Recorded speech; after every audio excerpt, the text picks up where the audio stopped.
What's up, folks? It is Dr. Remy LeBeau, and I'm coming at you once again from the X Lair to give you my thoughts, insights, overall reaction to the third episode of The Defenders that just dropped on Netflix last night. Shit, man. This show is living up to the promise that we were made about this whole thing that they conceived, that it would come together, and when it does, it would be fucking exciting as hell, and it would be uh, just filled with like all sorts of like really intense, sort of joyful emotional responses, because we followed these characters through their individual seasons. We're seeing a lot of elements from their own stories now, kind of confluencing into this event that is the series. And I'm really happy about the entire thing. And anyway, episode 3, we're talking about finally getting the Defenders together. Like, these last few moments of the third episode were fucking legendary.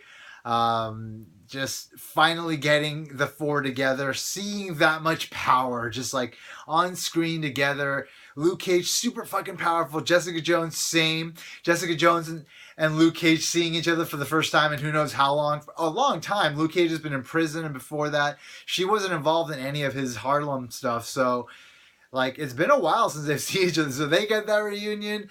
Danny Rand finally gets to meet everybody. He didn't know Jessica Jones. Obviously, he didn't know Matt Murdock.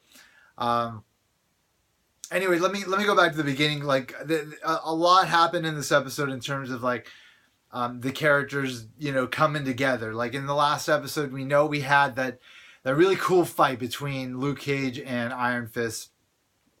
And in this episode, Claire is the one that finally brings them together in a friendly context, and they're able to talk. And that whole sequence of them getting together and talking, and kind of Luke Cage's disbelief of all the mystical stuff, and finally them kind of telling each other's stories to each other. But then Luke Cage breaking it down to Danny that, like, you're bringing the fight down to the streets when you could be having it up in, like, higher power levels of society that might have a little bit more of an impact, and that's what kind of led him to that final sequence. Anyway, but we got them two together, and then the stuff I really loved was the Jessica Jones following Matt Murdock bit. Like, that was fucking great. And then her just kind of being like, what the fuck, did he just start doing acrobats and like jump off fucking walls and balconies onto rooftops? This is like a blind lawyer.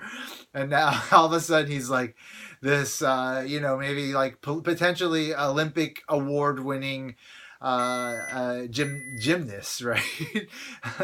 Anyway, like, that was a great fucking scene. And then of course they finally came together in that last sequence, which was fucking beautiful. I love that sequence. It was awesome. Like,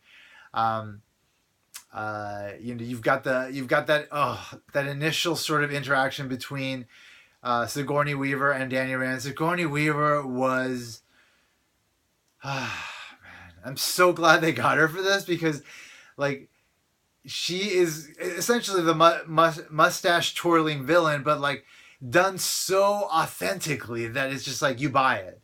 It's not cheesy. It's not cheesy at all. It's like, we've been around. I've been around forever. We've been around forever, and I've killed Iron Fist before, and I can easily kill you. Like, she was so confident. She had no problem like just telling him her evil scheme or whatever.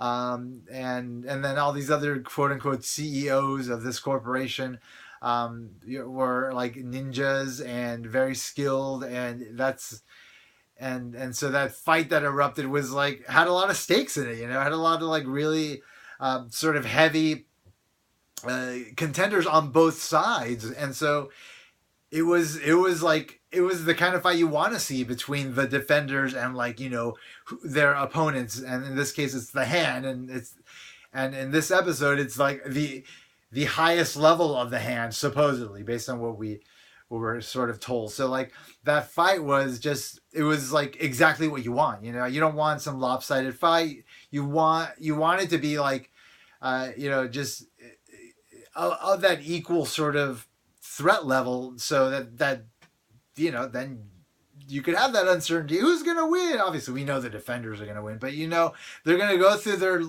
their low spots, right? Like they've got to fall. Like they have to fall together in order to then rise back up. Anyway, like it was such a pleasant the fight. Okay, so the fight erupted with Danny Rand, and then Luke Cage breaks into the room, and it was fucking dope. So then you guys, Luke Cage, he's like, you? He's like, yeah, me. That was awesome. Love that moment. Love so much about this series so far. Anyway, they were fighting together, and then of course you see fucking. Oh, and then Jessica Jones, like, she did her detective work, got to this building. Matt Murdock followed her. He hears the gunshot. Matt Murdock up in the fucking penthouse, down in the lobby, and then all of a sudden he's a ninja. And she's like, what's going on here? He takes her scarf and makes a mask out of it. He's like kicking his way through the building, going up stairways all the way to the top. She takes the elevator. She gets off the elevator and tells him that he looks like an idiot, or he looks like really silly or something with that scarf mask. And then their fights finally collide, right?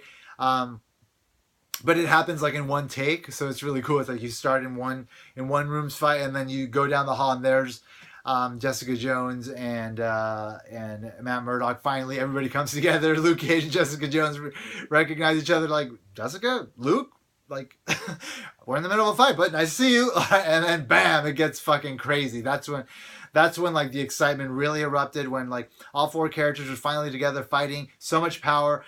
The odds against them were huge. It was like I said, like an equal match, like where it could go either way, potentially, and it's just a taste of things to come, right? This is episode 3 of 8, so like you have to assume that there's gonna be even bigger fight sequences, with all of them kind of fucking demonstrating their powers, and like a million hand members coming out, and of course you had Elektra's. Oh shit, I totally forgot to talk about the Elektra fucking Matt Murdock meeting, where he's fighting her, and he's fucking, by the way, he's fighting her without a sword. She had a sword. He did not have a sword. And then she split her sword into 2 swords, which was really cool.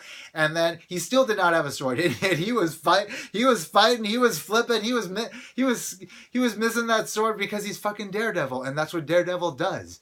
Daredevil and his fucking intense senses are able to fucking allow him to, avoid like a highly trained ninja sword, Anyway, it was dope, and when he finally realized that it was her, and now him having to process that is very cool. It's like there's so much going on at once in this scene, like not just the action, not just the way it was shot, but like finally the meeting of the characters and all the meaning behind like their interactions, and like sort of connotations to like things that have been going on in all of their lives that overlap. Like it's really exciting, and I love the show, and I can't wait for the next episode. I'm gonna go watch it right now, in fact, and then I'll be back to give you my reaction for episode 4. Anyway, thanks for checking out my video. Thanks for checking out my channel. If you haven't already done so, please subscribe. You can do so down there under the video. And as always, I'd like to remind you that if you haven't already, put an X in that box, folks, because ain't nobody checking me. Defenders, bye-bye.